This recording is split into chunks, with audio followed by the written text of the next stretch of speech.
ವೇದಿಕೆ ಮೇಲೆ ಆಸೀನರಾಗಿರ್ತಕ್ಕಂಥ ಎಲ್ಲ ನಮ್ಮ ಪಕ್ಷದ ಮುಖಂಡರುಗಳೇ, ಲೋಕಸಭಾ ಸದಸ್ಯರೇ,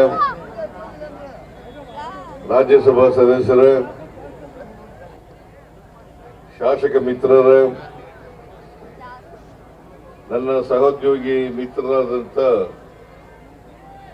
ಅಭ್ಯರ್ಥಿಯ ತಂದೆಯವರು ಆದಂಥ ಶ್ರೀ ಎಸ್ ಮಲ್ಲಿಕಾರ್ಜುನ ಅವರೇ, ಇಲ್ಲಿ ಆಗಮಿಸಿರ್ತಕ್ಕಂಥ ಆತ್ಮೀಯ ಬಂಧುಗಳೇ, ತಾಯಂದಿರೇ, ಸುದ್ದಿ ಮಾಧ್ಯಮದ ಎಲ್ಲ ಸ್ನೇಹಿತರೆ, ಮೊನ್ನೆ ನಾನು ಮಾತನಾಡಲಿಕ್ಕೆ ಆಗಲಿಲ್ಲ. ಕಾರಣ ಯಾಕಪ್ಪ ಅಂತಂದ್ರೆ ಶುಭ ಚಿಹ್ನೆಯಾದಂತ ಮಳೆ ಬಂದ್ಬಿಡ್ತು. ಮಳೆ ಬಂದದ್ರಿಂದ ನಾನು ಮಾತಾಡಲಿಲ್ಲ. ಅದಕ್ಕೋಸ್ಕರ ನಮ್ಮ ಉಸ್ತುವಾರಿ ಪ್ರಧಾನ ಕಾರ್ಯದರ್ಶಿಗಳಾದಂಥ ಸುರ್ಜೇವಾಲ ಅವರು ನಾವು ದಾವಣಗೆರೆಯಲ್ಲಿ 6ನೇ ತಾರೀಕು ಒಂದು ಸಾರ್ವಜನಿಕ ಸಭೆಯನ್ನು ಏರ್ಪಾಡು ಮಾಡಿದ್ದೇವೆ. ಆ ಸಭೆಯಲ್ಲಿ ನೀವು ಬಂದು ಮತದಾರರಿಗೆ ಮನವಿಯನ್ನು ಮಾಡಬೇಕು ಅಂತೇಳಿ ಸೂಚನೆ ಮಾಡಿದ್ರು.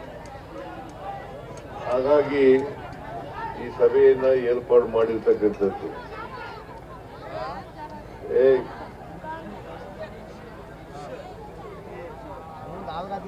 ಈಗಾಗಲೇ ಲೋಕಸಭಾ ಸದಸ್ಯರಾದಂಥ ಪ್ರಭಾ ಮಲ್ಲಿಕಾರ್ಜುನ ಅವರು ಮತ್ತು ಸಚಿವರಾದಂಥ ಎಸ್ ಮಲ್ಲಿಕಾರ್ಜುನ ಅವರು ನಿಮ್ಮನ್ನೆಲ್ಲ ಉದ್ದೇಶಿಸಿ ಭಾಷಣ ಮಾಡಿ ನಿಮ್ಮ ಆಶೀರ್ವಾದವನ್ನ ಬೇಡಿದ್ದಾರೆ. ಸಮರ್ಥ ನಮ್ಮ ಅಭ್ಯರ್ಥಿ ಸಮರ್ಥ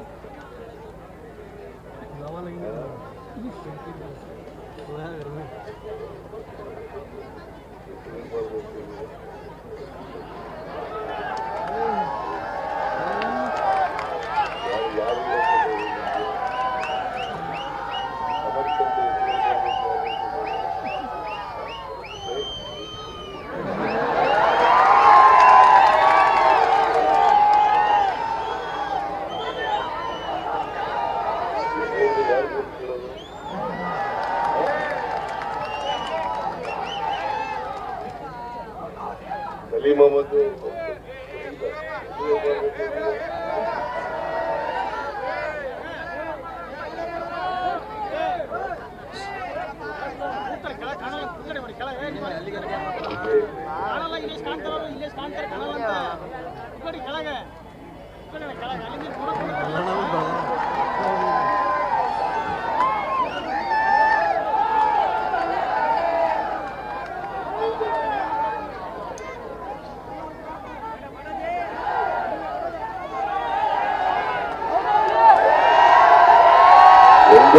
ತಾರೀಕು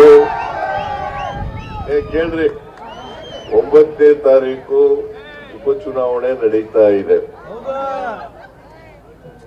ನೀನ್ ಹತ್ರ ಬಂದಿದೆ, 2 ದಿನ ಇದೆ ಅಷ್ಟೇನೆ. ಅವತ್ತು ನೀವೆಲ್ಲರೂ ಕೂಡ ನಮ್ಮ ಅಭ್ಯರ್ಥಿಗೆ ಆಶೀರ್ವಾದ ಮಾಡಿ ಅವರನ್ನ ವಿಧಾನಸಭೆಗೆ ಕಳಿಸಿಕೊಡಬೇಕು ಅಂತೇಳಿ ಪ್ರಭಾ ಮಲ್ಲಿಕಾರ್ಜುನ ಅವರು ಮತ್ತೆ ಮಲ್ಲಿಕಾರ್ಜುನ ಅವರು ನಿಮ್ಮಲ್ಲಿ ಮನವಿ ಮಾಡಿದ್ದಾರೆ. ನಾನು ಕೂಡ ಮನವಿ ಮಾಡುತ್ತೇನೆ, ದಯಮಾಡಿ ನೀವೆಲ್ಲರೂ ಕೂಡ ತಪ್ಪಿಸ್ಕೋಬಾರದು.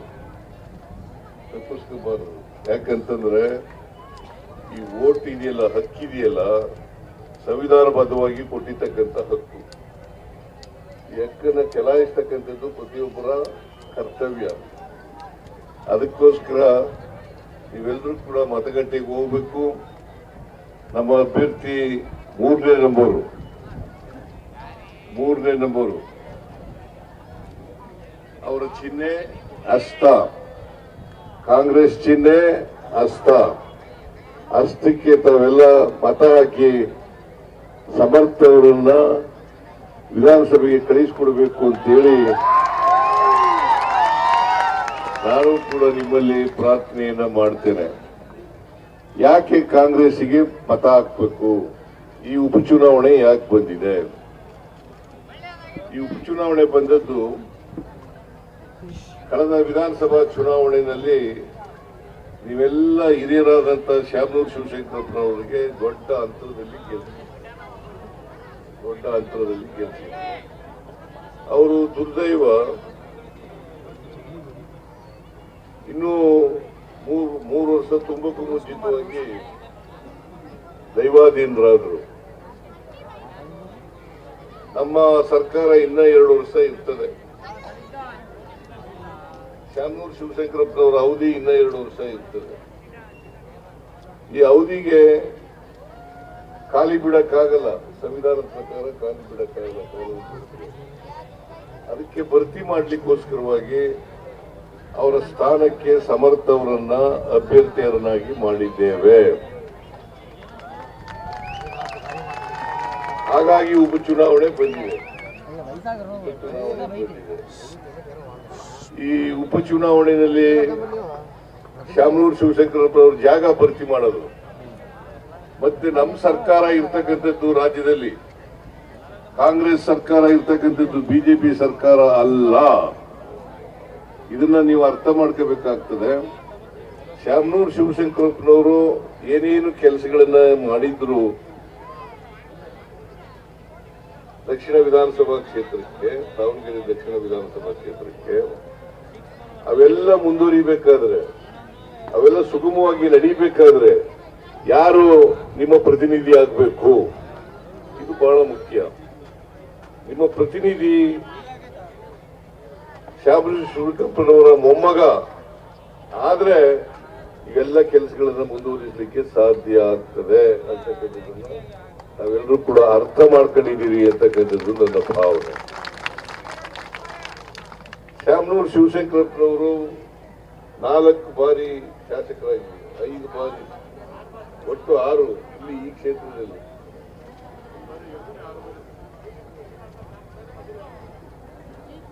ಈ ಕ್ಷೇತ್ರದಿಂದ 4 ಬಾರಿ ಆಯ್ಕೆಯಾಗಿದ್ರು, ಒಟ್ಟು 6 ಬಾರಿ ಶಾಸಕರಾಗಿದ್ದಾರೆ, ಒಮ್ಮೆ ಲೋಕಸಭಾ ಸದಸ್ಯರಾಗಿದ್ದಾರೆ. ಅವರನ್ನ ನೀವೆಲ್ಲರೂ ಕೂಡ ಪ್ರೀತಿಯಿಂದ ಗೌರವದಿಂದ ಕಾಣ್ತಾ ಇದ್ರಿ, ಅವ್ರಿಗೆ ಆಶೀರ್ವಾದ ಮಾಡಿದ್ರಿ ಕಳೆದ ವಿಧಾನಸಭಾ ಚುನಾವಣೆಯಲ್ಲಿ. ಅಷ್ಟೇ ಅಲ್ಲ, ಈ ಕ್ಷೇತ್ರಕ್ಕೆ ಅಪಾರವಾದಂತ ಕೊಡುಗೆಯನ್ನು ಕೊಟ್ಟಿದ್ದಾರೆ. ಈ ಕ್ಷೇತ್ರಕ್ಕೆ ಅಪಾರವಾದಂತ ಕೊಡುಗೆಯನ್ನು ಕೊಟ್ಟಿದ್ದಾರೆ. ಮಲ್ಲಿಕಾರ್ಜುನ್ ಅವರು ಏನೇನ್ ಮಾಡಿದ್ದೀವಿ ಅಂತಕ್ಕಂಥ ಮಾತುಗಳನ್ನ ಹೇಳಿದ್ದಾರೆ. ನಾನು ಮತ್ತೆ ಅದನ್ನೆಲ್ಲ ಪುನರುಚ್ಚಾರ ಮಾಡಲಿಕ್ಕೆ ಹೋಗಲ್ಲ. ಇವತ್ತು ನೇರ ಸ್ಪರ್ಧೆ ಇರ್ತಕ್ಕಂಥದ್ದು ನಮಗೆ ಮತ್ತು ಬಿಜೆಪಿಗೆ. ನೇರ ಸ್ಪರ್ಧೆ ಇರ್ತಕ್ಕಂಥದ್ದು ಬಿಜೆಪಿ ಕರ್ನಾಟಕದಲ್ಲಿ 9 ವರ್ಷಗಳ ಕಾಲ ಅಧಿಕಾರದಲ್ಲಿತ್ತು. 9 ವರ್ಷಗಳ ಕಾಲ ಅಧಿಕಾರದಲ್ಲಿತ್ತು. ಈ 9 ವರ್ಷಗಳಲ್ಲಿ ಅವರು ಪ್ರಚಾರ ಮಾಡ್ತಾ ಇರ್ತಕ್ಕಂಥದ್ದು, ನಾವು 9 ವರ್ಷಗಳಲ್ಲಿ ಇಂತಿಂತ ಕೆಲಸಗಳನ್ನ ಮಾಡಿದ್ದೇವೆ. ದಾವಣಗೆರೆ ಉತ್ತರ ಕ್ಷೇತ್ರಕ್ಕೆ ಇಂತಿಂತ ಕೆಲಸ ಮಾಡಿದ್ದೇವೆ, ದಕ್ಷಿಣ ಕ್ಷೇತ್ರಕ್ಕೆ ಇಂತಿಂತ ಕೆಲಸ ಮಾಡಿದ್ದೇವೆ, ಅದಕ್ಕೋಸ್ಕರ ನಮ್ಗೆ ಓಟ್ ಕೊಡಿ ಅಂತ ಕೇಳ್ತಕ್ಕಂಥದ್ದು ಸ್ವಾಭಾವಿಕ. ಆದ್ರೆ ಅವರು ಯಾವ ಕೆಲಸ ಮಾಡಿದ್ದೀವಿ ಅಂತ ಹೇಳಲ್ಲ, ಏನ್ ಅಭಿವೃದ್ಧಿ ಕೆಲಸ ಮಾಡಿದ್ದೀವಿ ಅಂತ ಹೇಳಲ್ಲ. ಅದ್ರ ಬದಲಿಗೆ ಸಿದ್ದರಾಮಯ್ಯನನ್ನ ಟೀಕೆ ಮಾಡೋದು, ನಮ್ಮ ಸರ್ಕಾರವನ್ನ ಟೀಕೆ ಮಾಡೋದು. ಯಾಕೆ ಮಾಡ್ತಾರೆ ಅಂತಂದ್ರೆ, ನಾನು ಬಡವರ ಪರವಾಗಿ ಕೆಲಸ ಮಾಡ್ತಾ ಇದ್ದೇನೆ ಅಂತಕ್ಕಂಥ ಕಾರಣಕ್ಕೋಸ್ಕರವಾಗಿ ನನ್ನನ್ನ ಟೀಕೆ ಮಾಡ್ತಾರೆ. ಯಾಕಂದ್ರೆ ಅವ್ರಿಗೇನು ವಿಚಾರ ಇಲ್ಲ ಅಲ್ಲ. ನನ್ನ ಟೀಕೆ ಮಾಡದೆ ಅವ್ರಿಗೆ ದೊಡ್ಡ ಕಾರ್ಯಕ್ರಮ ಆಗ್ಬಿಟ್ಟಿದೆ. ಅದಕ್ಕೋಸ್ಕರ ತಾವೆಲ್ಲ ಅರ್ಥ ಮಾಡ್ಕೋಬೇಕಾಗ್ತದೆ. ನಾನು ಬಡವರ ಪರವಾಗಿದ್ದೀನಿ, ಬಡವರ ಪರವಾಗಿ ಕೆಲಸ ಮಾಡ್ತಾ ಇದ್ದೀನಿ, ಅನೇಕ ಕಾರ್ಯಕ್ರಮಗಳನ್ನ ಈ ರಾಜ್ಯದ ಬಡವರಿಗೆ ಕೊಟ್ಟಿದ್ದೇನೆ ಅಂತಕ್ಕಂಥ ಮಾತುಗಳನ್ನ ತಾವೆಲ್ಲರೂ ಕೂಡ ತಿಳ್ಕೊಂಡಿದ್ದೀರಿ ಅಂತಕ್ಕಂಥದ್ದು ನನ್ನ ಭಾವನೆ. ಕಾಂಗ್ರೆಸ್ ಪಕ್ಷ ಎಲ್ಲರನ್ನೂ ಒಳಗೊಂಡಿರ್ತಕ್ಕಂಥ ಪಕ್ಷ. ಹಿಂದುಳಿದವರು, ದಲಿತರು, ಅಲ್ಪಸಂಖ್ಯಾತರು, ಬಡವರು, ಮಹಿಳೆಯರು, ರೈತರು, ಕಾರ್ಮಿಕರು ಇವರೆಲ್ಲರೂ ಒಳಗೊಂಡಿರ್ತಕ್ಕಂಥ ಪಕ್ಷ. ಮತ್ತೆ ಎಲ್ಲ ಜಾತಿಯವರು, ಎಲ್ಲ ಧರ್ಮದವ್ರನ್ನು ಒಳಗೊಂಡಿರ್ತಕ್ಕಂಥ ಪಕ್ಷ. ನಾವು ಯಾವತ್ತೂ ಕೂಡ ಧರ್ಮ ವಿಂಗಡಣೆ ಮಾಡ್ತಕ್ಕಂಥದ್ದಾಗ್ಲಿ, ಜಾತಿ ವಿಂಗಡಣೆ ಮಾಡ್ತಕ್ಕಂಥದ್ದಾಗ್ಲಿ ಮಾಡಿಲ್ಲ, ಮಾಡೋದು ಇಲ್ಲ. ಅದು ನಮ್ಮ ಸಿದ್ಧಾಂತ ಅಲ್ಲ, ಕಾಂಗ್ರೆಸ್ಸಿನ ಸಿದ್ಧಾಂತ ಅಲ್ಲ. ಆದ್ರೆ ಬಿಜೆಪಿಯವರು ಸಮಾಜವನ್ನ ಒಡಿತಕ್ಕಂಥದ್ದೇ ಅವ್ರ ಕೆಲಸ. ಧರ್ಮದ ಹೆಸರಿನಲ್ಲಿ, ಜಾತಿ ಹೆಸರಿನಲ್ಲಿ ಒಡಿತಕ್ಕಂಥ ಕೆಲಸ ಬಿಜೆಪಿಯವ್ರದ್ದು. ಅವ್ರು ಏನ್ ಮಾಡಿದ್ದಾರೆ ಹೇಳಿ ನೋಡೋಣ. 9 ವರ್ಷದಲ್ಲಿ ಏನ್ ಮಾಡಿದ್ದಾರೆ ನೀವೇ ಹೇಳಿ. ನಾನು ಹೇಳಿದ್ರೆ ರಾಜಕೀಯವಾಗಿ ಚುನಾವಣೆಗೋಸ್ಕರ ಹೇಳ್ತಾ ಇದ್ದಾರೆ ಅಂತ ಆಗುತ್ತೆ. ನೀವ್ ಹೇಳಿ ಏನ್ ಮಾಡಿದ್ದಾರೆ. 19ರಿಂದ 23ರವರೆಗೆ ಅಧಿಕಾರದಲ್ಲಿ ಇದ್ರು. ಏನ್ ಮಾಡಿದ್ದಾರೆ ಹೇಳಿ ನೋಡೋಣ. ಬೆಂಗಳೂರು ದಕ್ಷಿಣಕ್ಕೆ ಏನ್ ಮಾಡಿದ್ದಾರೆ, ಅಲ್ಲ ದಾವಣಗೆರೆ ದಕ್ಷಿಣಕ್ಕೆ ಏನ್ ಮಾಡಿದ್ದಾರೆ, ದಾವಣಗೆರೆ ನಾರ್ತ್ ಏನ್ ಮಾಡಿದ್ದಾರೆ, ಅಥವಾ ದಾವಣಗೆರೆ ಜಿಲ್ಲೆಗೆ ಏನ್ ಮಾಡಿದ್ದಾರೆ, ಕರ್ನಾಟಕಕ್ಕೆ ಏನ್ ಮಾಡಿದ್ದಾರೆ.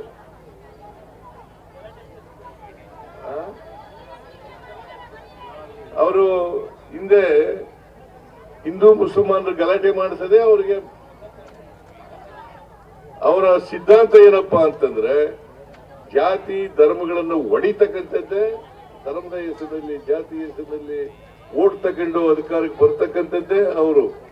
ಕರ್ನಾಟಕದಲ್ಲಿ ಯಾವತ್ತಾದ್ರೂ ಕೂಡ 2008 ಇರ್ಬೋದು, 2018 ಇರ್ಬೋದು, ಯಾವತ್ತಾದ್ರೂ ಕೂಡ ಜನಗಳ ಆಶೀರ್ವಾದ ತಗೊಂಡು ಅಧಿಕಾರಕ್ಕೆ ಬಂದಿದ್ದಾರ? ಜನಗಳ ಆಶೀರ್ವಾದ ತಗೊಂಡು ಅಧಿಕಾರಕ್ಕೆ ಬಂದೇ ಇಲ್ಲ ಅವರು. ಯಾವಾಗಲೂ ಹಿಂಬಾಗಲಿಂದ ಅಧಿಕಾರಕ್ಕೆ ಬಂದಿರೋರು, ಹಿಂಬಾಗಲಿಂದ ಅಧಿಕಾರಕ್ಕೆ ಬಂದಿರೋರು. ಆಪರೇಷನ್ ಕಮಲ ಕೋಟ್ಯಾಂತರ ರೂಪಾಯಿಗಳನ್ನ ಖರ್ಚು ಮಾಡಿ ಎಲ್ಲಿಂದ ಬಂತು ಈ ದುಡ್ಡು? ಎಲ್ಲಿಂದ ಬಂತು ದುಡ್ಡು? ಈಗ ಯಡಿಯೂರಪ್ಪನವರು ಆಪರೇಷನ್ ಕಮಲ ಅಂತಕ್ಕಂಥದ್ದು ಕರ್ನಾಟಕದಲ್ಲಿ ಇರಲಿಲ್ಲ. ಯಡಿಯೂರಪ್ಪನವರು ಇದನ್ನು ಪ್ರಾರಂಭ ಮಾಡಿದ್ರು, ಆಪರೇಷನ್ ಕಮಲ. 2008ರಲ್ಲಿ 8 ಜನ ಶಾಸಕರನ್ನ ರಾಜೀನಾಮೆ ಕೊಡ್ತಾರೆ. ಒಬ್ಬೊಬ್ಬ MLAಗೆ 25,000ಕ್ಕೂ ಹೆಚ್ಚು ಕೋಟಿ ರೂಪಾಯಿಗಳನ್ನ ಕೊಟ್ಟರು. ಮತ್ತೆ 25-30 ಸಾವಿರ ಕೋಟಿ, 25-30 ಸಾವಿರ ಅಲ್ಲ ಕೋಟಿ, 25 ಕೋಟಿ 25-30 ಕೋಟಿ ರೂಪಾಯಿಗಳನ್ನ ಎಲೆಕ್ಷನ್ಗೆ ಖರ್ಚು ಮಾಡಿದ್ರು. ಎಲ್ಲಿಂದ ಬಂತು ದುಡ್ಡು?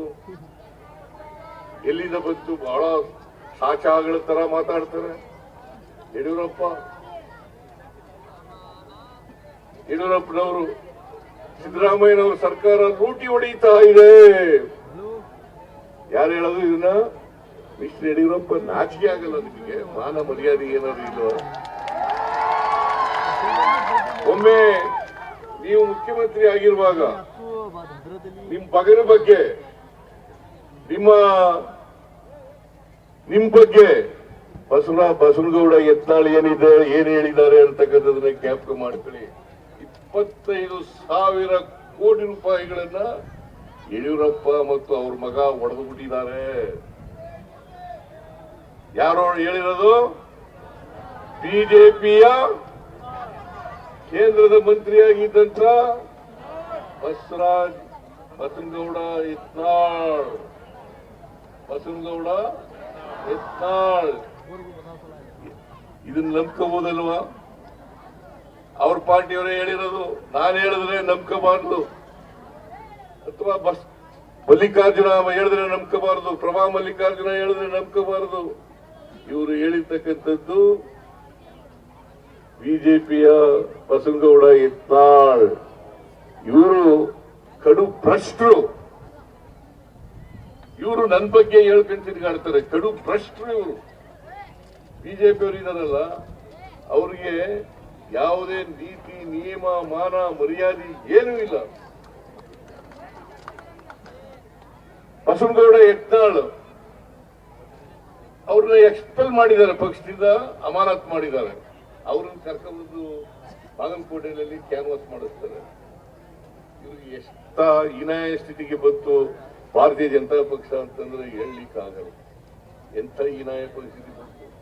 ಒಬ್ಬ ಪಕ್ಷದಿಂದ ಉಚ್ಚಾಟಿಸಲ್ಪಟ್ಟಿರ್ತಕ್ಕಂಥ ವ್ಯಕ್ತಿಯನ್ನ ಕರ್ಕೊಂಡ್ಬಂದು ಅವರ ಅಧಿಕೃತ ಅಭ್ಯರ್ಥಿ ಪರವಾಗಿ ಕ್ಯಾನ್ವಾಸ್ ಮಾಡಿಸ್ತಾರೆ ಅಂತಂದ್ರೆ ಭಾರತೀಯ ಜನತಾ ಪಕ್ಷ ದಿವಾಳಿಯಾಗಿದೆ ಅಂತಕ್ಕಂಥದ್ದನ್ನ ಇದು ಅರ್ಥ ಆಗ್ತದೆ ಅಂತಕ್ಕಂಥ ಮಾತುಗಳನ್ನ ಹೇಳಲಿಕ್ಕೆ ಬಯಸ್ತೀನಿ. ಅದಕ್ಕೆ ನಾನು ಹೇಳಿದೆ, ಬಾಗಲಕೋಟೆಯಲ್ಲಿ ಹೇಳಿದೆ, ನಮ್ಮ ಕ್ಯಾಂಡಿಡೇಟ್ ಗೆಲ್ಲದು 100% ಸತ್ಯ.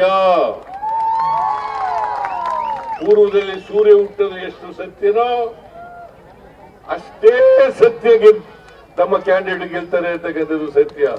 ಇಲ್ಲೂ ಕೂಡ ದಾವಣಗೆರೆಯಲ್ಲಿ ಪೂರ್ವದಲ್ಲಿ ಸೂರ್ಯ ಹುಟ್ಟದು ಎಷ್ಟು ಸತ್ಯನೋ ಅಷ್ಟೇ ಸತ್ಯ ಗೆಲ್ಲದು, ಸಮರ್ಥ ಗೆಲ್ಲದು ಅಷ್ಟೇ ಸತ್ಯ. ಅದರಿಂದ ಎರಡೂ ಕಡೆ ಎರಡು ಉಪಚುನಾವಣೆಗಳು ನಡೀತಾ ಇದ್ದಾವೆ. ಒಂದು ದಾವಣಗೆರೆಯಲ್ಲಿ ಶ್ಯಾಮನೂರು ಶಿವಶಂಕರಪ್ಪನವರು ನಿಧನರಾದ್ರಿಂದ, ಇನ್ನೊಂದು ಬಾಗಲಕೋಟೆಯಲ್ಲಿ HY ಮೇಟಿಯವರು ನಿಧನರಾದ್ರಿಂದ. ಇಬ್ರು ಒಳ್ಳೆ ವ್ಯಕ್ತಿಗಳು, ಪ್ರಾಮಾಣಿಕ ವ್ಯಕ್ತಿಗಳು, ಜನಪರವಾದಂತ ವ್ಯಕ್ತಿಗಳು. ಅವರಿಬ್ರು ಕಾಲದಿಂದ ಈ ಚುನಾವಣೆಗಳು ನಡೀತಾ ಇದ್ದಾವೆ. ಈ ಎರಡೂ ಉಪಚುನಾವಣೆಗಳಲ್ಲಿ ನಾವೇ ಗೆಲ್ತೀವಿ. ಇವತ್ತು ಏನಾದರೂ ಕಾಂಗ್ರೆಸ್ ಪಕ್ಷ ನುಡಿದಂತೆ ನಡೆದಂತ ಪಕ್ಷ ಇದ್ರೆ ಅದು ಕಾಂಗ್ರೆಸ್ ಪಕ್ಷ. ಇಡೀ ದೇಶದಲ್ಲಿ ನುಡಿದಂತೆ ನಡೆದಂತ ಪಕ್ಷ ಇದ್ರೆ ಕಾಂಗ್ರೆಸ್ ಪಕ್ಷ. ಯಾಕಂದ್ರೆ ಯಾಕೆ ಈ ಮಾತುಗಳನ್ನು ಹೇಳ್ತಾ ಇದ್ದೀನಿ ಅಂತಂದ್ರೆ, ನಾನು 2013ರಲ್ಲಿ ಮುಖ್ಯಮಂತ್ರಿ ಆದೆ. ಆ ಸಂದರ್ಭದಲ್ಲಿ ಪಕ್ಷದ ಪ್ರಣಾಳಿಕೆ ಮೂಲಕ 165 ಭರವಸೆಗಳನ್ನು ಕೊಟ್ಟಿದ್ದು. 165 ಭರವಸೆಗಳನ್ನು ಕೊಟ್ಟಿದ್ದು. ಆ ಭರವಸೆಗಳಲ್ಲಿ 158 ಭರವಸೆಗಳನ್ನು ಈಡೇರಿಸಿತು. ಇದ್ರ ಜೊತೆಗೆ 30 ಅಡಿಷನಲ್ ಆಗಿ ಕಾರ್ಯಕ್ರಮಗಳನ್ನು ಕೊಟ್ಟು, ಪೈಲಟ್ ಪ್ರೋಗ್ರಾಂಗಳಿಗೆ 30 ಕಾರ್ಯಕ್ರಮಗಳನ್ನು ಕೊಟ್ಟು. ಆದರೆ ಬಿಜೆಪಿಯವರು 2018ರಲ್ಲಿ 600 ಭರವಸೆಗಳನ್ನು ಕೊಟ್ಟಿದ್ರು. 600 ಭರವಸೆಗಳನ್ನು ಕೊಟ್ಟಿದ್ರು. ಅದರಲ್ಲಿ ಅವರು ಈಡೇರಿಸಿದ್ದು 4 ವರ್ಷದಲ್ಲಿ ಬರೀ 10% ಮಾತ್ರ. 10% ಮಾತ್ರ. ದುಡಿದಂತೆ ನಡೆದಿದ್ದಾರ ಬಿಜೆಪಿಯವರು? ಮತ್ತೆ ಅವ್ರಿಗೆ ವೋಟ್ ಕೊಡ್ಬೇಕಾ? ಇದ್ರ ಜೊತೆಗೆ 2023ರಲ್ಲಿ ನಾವು 592 ಭರವಸೆಗಳನ್ನು ಕೊಟ್ಟಿದ್ದು. ಈಗಾಗಲೇ ಇದರಲ್ಲಿ ಸುಮಾರು 300 ಭರವಸೆಗಳನ್ನು ಈಡೇರಿಸಿದ್ದೀವಿ. ಇವುಗಳ ಜೊತೆಗೆ 5 ಗ್ಯಾರಂಟಿ ಯೋಜನೆಗಳನ್ನು ಕೊಟ್ಟಿದ್ದು. ಈ 5 ಗ್ಯಾರಂಟಿ ಯೋಜನೆಗಳು ಶಕ್ತಿ ಯೋಜನೆ, ಗೃಹ ಜ್ಯೋತಿ ಯೋಜನೆ, ಗೃಹಲಕ್ಷ್ಮಿ ಯೋಜನೆ, ಅನ್ನಭಾಗ್ಯ ಯೋಜನೆ, ಯುವ ನಿಧಿ ಯೋಜನೆ. ಇವು ಜಾರಿಯಾಗಿದ್ದವೋ ಇಲ್ಲ? ಜಾರಿಯಾಗಿದ್ದವೋ ಇಲ್ಲ? ಹೇಳ್ರಿ, ಸುಮ್ಮನೆ ಕೂತಿದ್ದೀರಲ್ಲ. ಶಕ್ತಿ ಯೋಜನೆ ನಾವು ಅಧಿಕಾರಕ್ಕೆ ಬಂದದ್ದು ಮೇ 20ನೇ ತಾರೀಕು 1923. ಜೂನ್ 11ನೇ ತಾರೀಕಿಗೆ ಒಂದು ತಿಂಗಳು ಒಳಗಡೆ ಶಕ್ತಿ ಯೋಜನೆಯನ್ನ ಜಾರಿಗೆ ಕೊಟ್ಟು, ಶಕ್ತಿ ಯೋಜನೆ ಜಾರಿ ಕೊಟ್ಟಿದ್ದೀವಿ. ನೀವೆಲ್ಲರೂ ಕೂಡ ಹೆಣ್ಮಕ್ಳು ಇಲ್ಲಿ ಇದ್ದೀರಿ.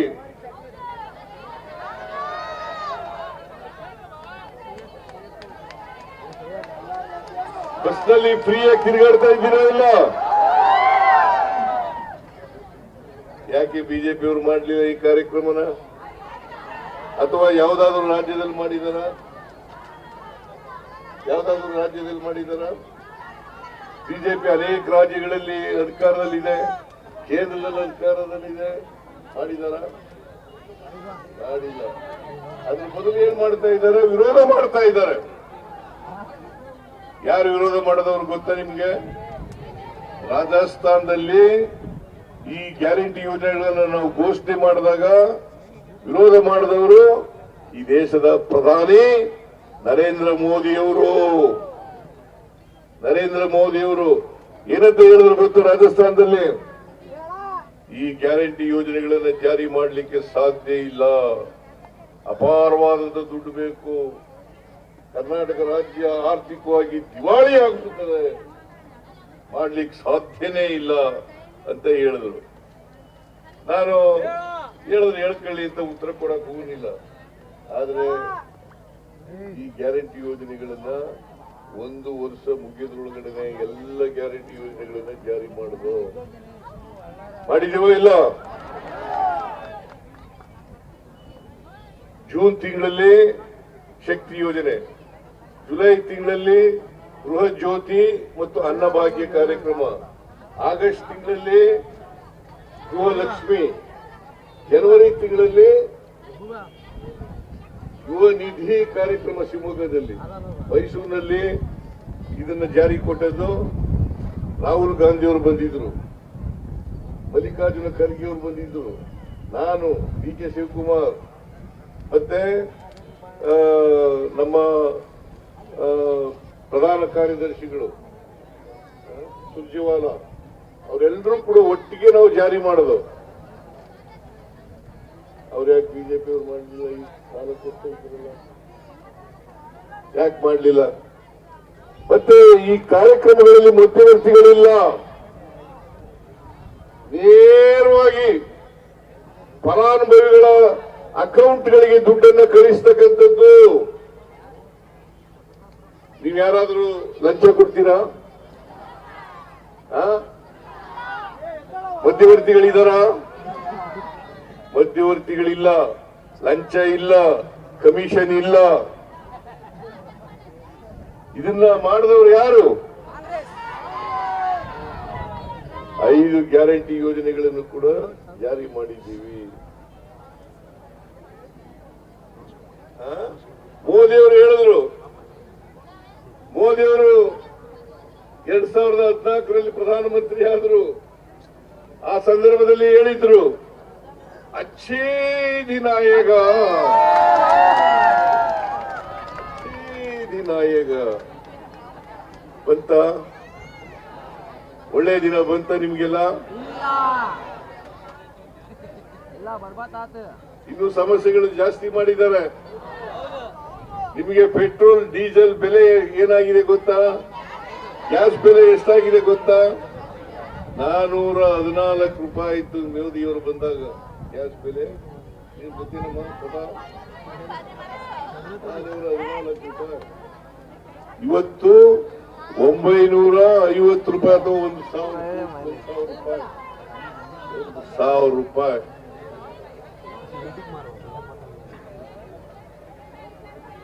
ಪೆಟ್ರೋಲ್ ಬೆಲೆ 71 ರೂಪಾಯಿ ಇತ್ತು ಆಗ 2014ರಲ್ಲಿ. ಇವತ್ತೆಷ್ಟಿದೆ? 102 ರೂಪಾಯಿ. ಡೀಸೆಲ್ ಬೆಲೆ 53 ರೂಪಾಯಿ ಇತ್ತು, ಇವತ್ತೆಷ್ಟಾಗಿದೆ? 85 ರೂಪಾಯಿ. ಅಚ್ಚೇ ದಿನ ಆಯೇಗ, ಅಚ್ಚೇ ದಿನ ಆಯೇಗ. ಗ್ಯಾಸ್ ಸಿಗ್ತಾ ಇದೆ ಈಗ? ಗ್ಯಾಸ್ ಸಿಗ್ತಾ ಇದೆಯಲ್ರಿ? ಸಿಲಿಂಡರ್ ಸಿಗ್ತಾ ಇದೆಯಾ? ಸಿಗ್ತಾ ಇಲ್ಲ. ಇದಕ್ಕೆ ಯಾರು ಕಾರಣ? ಕೇಂದ್ರ ಸರ್ಕಾರ. ಕೇಂದ್ರ ಸರ್ಕಾರ.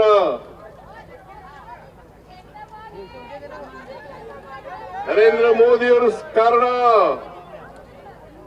ಆಮೇಲೆ ನರೇಂದ್ರ ಮೋದಿಯವರು ಇನ್ನೊಂದು ಮಾತು ಹೇಳಿದ್ರು, ಏನಪ್ಪಾ ಅಂತಂದ್ರೆ ದೇಶದಲ್ಲಿ ಕಪ್ಪು ಹಣ ಇದೆ,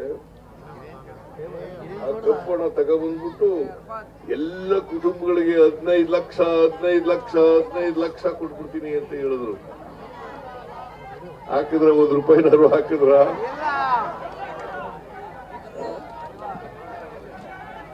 15 ಪೈಸೆನಾರು ಹಾಕಿದ್ರ?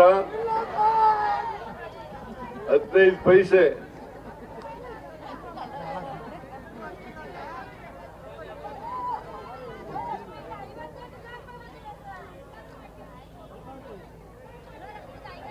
ಪೈಸೆನೂ ಹಾಕ್ಲಿಲ್ಲ. ನಿರುದ್ಯೋಗಿ ಯುವಕರಿಗೆ ಕರ್ನಾಟಕದಲ್ಲಿ ನಿರುದ್ಯೋಗ ಜಾಸ್ತಿ ಆಗ್ತಾ ಇದೆ. ಅದನ್ನ ಹೋಗಲಾಡಿಸ್ಬೇಕಾದ್ರೆ ಪ್ರತಿ ವರ್ಷ, ಇದು 2014ರಲ್ಲಿ ಹೇಳಿದ್ದದ್ದು, ಪ್ರತಿ ವರ್ಷ 2 ಕೋಟಿ ಹುದ್ದೆಗಳನ್ನು ಸೃಷ್ಟಿ ಮಾಡಿ ನಿರುದ್ಯೋಗಿ ಯುವಕರಿಗೆ ಕೊಡ್ತೇನೆ, ಯುವತಿಯರಿಗೆ ಕೊಡ್ತೇನೆ ಅಂತ ಹೇಳಿದ್ರು. ಕೊಟ್ರ? 12